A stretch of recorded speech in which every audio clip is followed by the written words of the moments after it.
अपना कोई चरित्र ही नहीं, वो दूसरे पर आरोप लगाना बंद करे।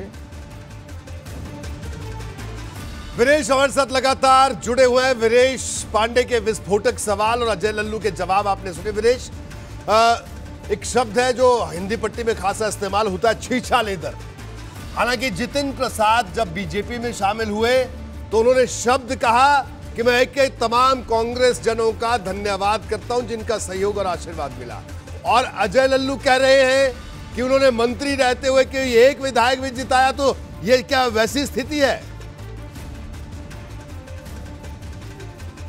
अगर ये कांग्रेस का दुर्भाग्य है कि एक भी विधायक नहीं जिताने वाले को बंगाल का प्रभार दिया जाता है कि पूरे प्रदेश को जिता कर ले आए, तो ये राहुल गांधी, प्रियंका गांधी, सोनिया गांधी की दक्षता है, उनकी दूरदर्शिता है या अदूरदर्शिता है, या उनकी निकर्मण्यता है, या उनका काम नहीं करने का तरीका है कि ऐसे व्यक्ति को बंगाल जैसे प्रदेश का प्रभारी बनाकर अकेले कंधे पर बंगाल जीतने की जिम्मेदारी दी जाती है। अभी तो 2 मई को रिजल्ट आया है, तो ऐसे निकर्मण्य आदमी को रखने की क्या जरूरत थी कांग्रेस को? याद होगा 2019 का वो काफिला जो जितेंद्र प्रसाद का चला था शाहजहांपुर धौरहरा से और यहां पर लखनऊ तक पहुंचाया था।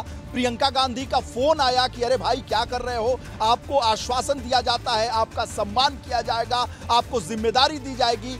जो जितिन प्रसाद को जिस सीट से लड़ाया जा रहा था, जितिन प्रसाद वहां से नहीं लड़ना चाह रहे थे, फिर समझौता हुआ, मनाया गया। तो ऐसे निष्क्रिय व्यक्ति को राजनीति में इतना आगे क्यों कांग्रेस ने बढ़ाया है? तो यही तो ताकत है भारतीय जनता पार्टी की, यही तो दूरदर्शिता है अमित शाह की, यही दूरदर्शिता है नरेंद्र मोदी की, जो ऐसे कर्मठ लोगों को वो आगे बढ़ाते हैं। यह मैं खड़ा हूं भारतीय जनता पार्टी के मुख्यालय में और यहां सुनील बंसल रहते हैं, यहां स्वतंत्र देव रहते हैं। और आपको पता है रोहित जी की सुनील बंसल से आपसी बातचीत होती है, तो सुनील बंसल जी किस तरीके से उम्मीदवारों का चयन करते हैं। मैं आपको बताऊं कि जिला पंचायत का चुनाव होना है और सुनील बंसल आज वाराणसी गए थे, हेलीकॉप्टर से आए हैं। मुख्यमंत्री के यहाँ उनके यहाँ उनकी बैठक चल रही है, मुख्यमंत्री मौजूद हैं, स्वतंत्र देव सिंह मौजूद हैं, जिला पंचायत को लेकर बातचीत चल रही है। इस वक्त मैं जब यहाँ बीजेपी कार्यालय में खड़ा हूँ, यहाँ सुनील बंसल की गाड़ी नहीं खड़ी है, यहाँ से वो मुख्यमंत्री के यहाँ जा चुके हैं। स्वतंत्र देव सिंह गौतमपल्ली से निकलकर मुख्यमंत्री के यहाँ बैठे हैं। पिछले 1 घंटे से बैठक चल रही है और कांग्रेस की तरफ से ये हो रहा है कि सभी लोग टूटते जा रहे हैं। तो कांग्रेस लड़ाई में ही नहीं है। और मैं आपको रोहित जी बताऊं कि कांग्रेस के एक वरिष्ठ नेता के साथ आज से 4 दिन पहले मैं बैठा था। बड़े ही मायूस होकर उन्होंने कहा था कि हम अपनी जान लगा देते हैं, लेकिन हमारा नेतृत्व जो है वो कहीं काम पे ही नहीं है, कहीं दिखता ही नहीं है। लगता है कि हम लोगों का जीवन ऐसे ही निरर्थक जाएगा, आखिर क्या करें। तो ये मायूसी है, ये नेतृत्व की अदूरदर्शिता है कि ऐसे लोगों को क्यों आगे बढ़ाया जाता है।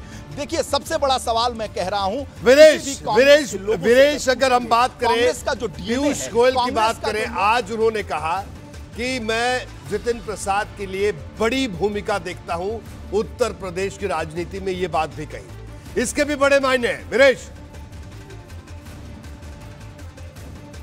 देखिए, सोर्सेस से खबर ये आ रही है कि एमएलसी बनाया जाएगा जितिन प्रसाद को।